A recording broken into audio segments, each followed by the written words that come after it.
বাঙালি খানায় সবাইকে স্বাগত জানাই।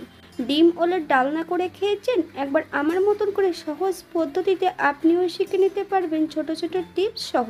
তবে আজকে আমি এখানে এত তেল মশলা কম দিয়ে কিভাবে ওল দিয়ে ডিমের ডালনা তৈরি করলাম, চলুন সেটা একবার দেখে নিয়ে যাক ভিডিওর মাধ্যমে। আশা করছি আজকের ভিডিওটি ভালো লাগবে। সকল বন্ধুদের কাছে অনুরোধ করছি সম্পূর্ণ ভিডিওটি দেখার। এতটাই সুস্বাদু হয়েছিল খেতে, আপনি একবার রান্না করলে বারবার রান্না করবেন।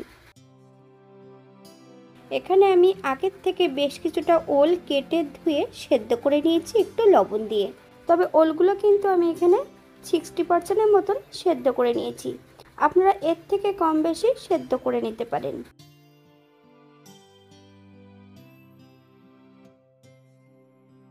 একটা কড়াইতে বেশ কিছুটা সরষের তেল অ্যাড করেছি। তেল গরম হওয়া পর্যন্ত অপেক্ষা করতে হবে। সামান্য একটু হলুদ গুঁড়ো দিয়ে প্রথমে আমি ওলগুলো ভেজে নেব।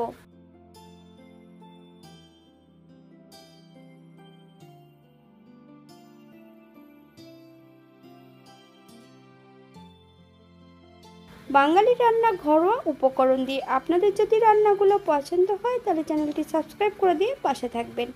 পাশে থাকা বেলটি বাজিয়ে দেবেন, নইলে নিত্য নতুন রান্নার নোটিফিকেশন পাবেন না। আমার এই চ্যানেলে ডিমের অথবা ওলের রেসিপি দেওয়া আছে, আপনাদের যদি পছন্দ হয় তাহলে চ্যানেলটি ঘুরে একবার দেখে নেবেন।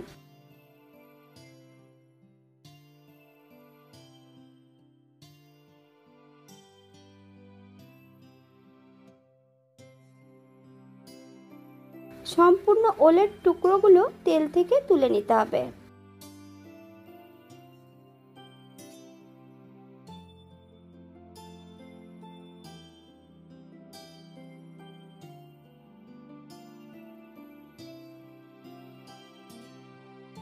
একই তেলের মধ্যে সামান্য একটু লবণ, হলুদ গুঁড়ো, কাশ্মীরি লঙ্কার গুঁড়ো অ্যাড করব।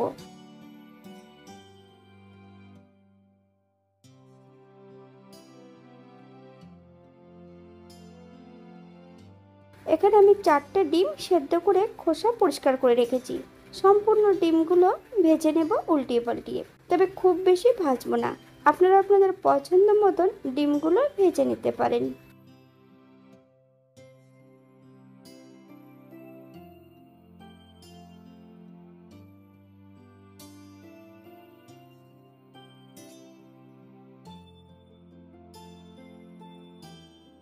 এই পর্যায়ে তেল থেকে সম্পূর্ণ ডিমগুলো তুলে নিতে হবে।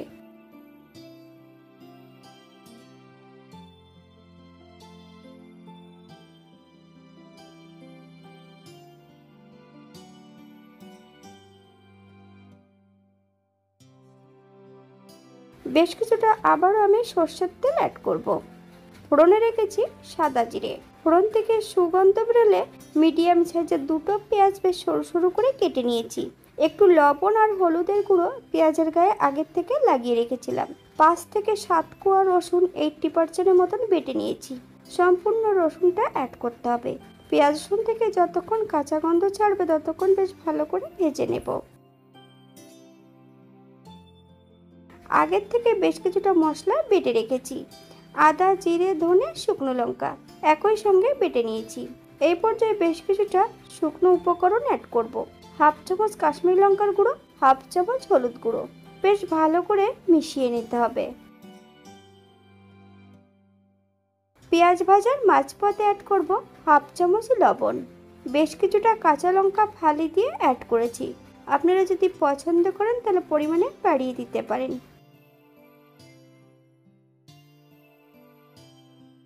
বেটে রাখা সম্পূর্ণ মশলার মিশ্রণটা অ্যাড করব।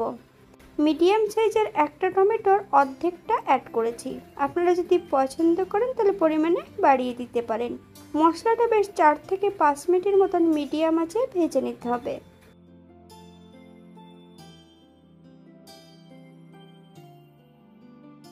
মশলা কষানোর জন্য সামান্য একটু জল অ্যাড করব।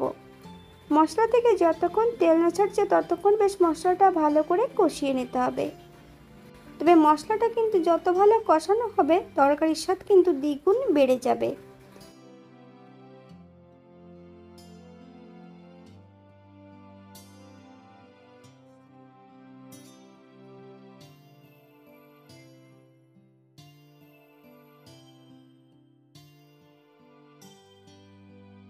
ভেজে রাখা সম্পূর্ণ ওলের টুকরোগুলো অ্যাড করতে হবে।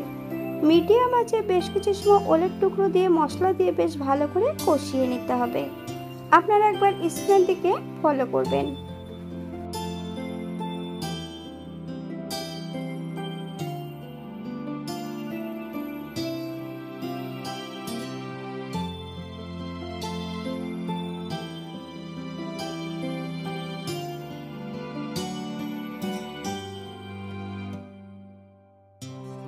এক কাপ জল অ্যাড করব। হাই ফ্লেমে 4 থেকে 5 মিনিটের মতন প্রথমে রান্না করে নিতে হবে। ভেজে রাখা সম্পূর্ণ ডিমগুলো অ্যাড করতে হবে।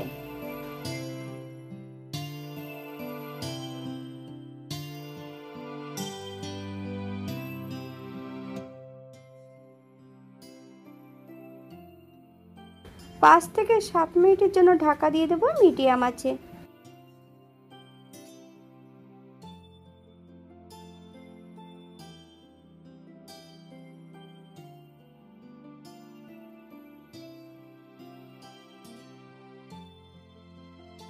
সাত মিনিট পর এই পর্যায়ে একবার চেক করে নিতে হবে যে ওলগুলো সেদ্ধ হয়েছে কিনা।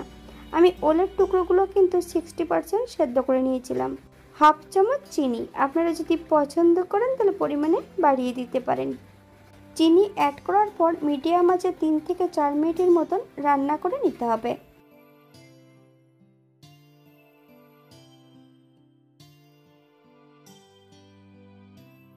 এই পর্যায়ে অ্যাড করব 1 চামচ গরম মশলা বাটা। হালকা হাতে নেড়েচেড়ে মিশিয়ে দিতে হবে।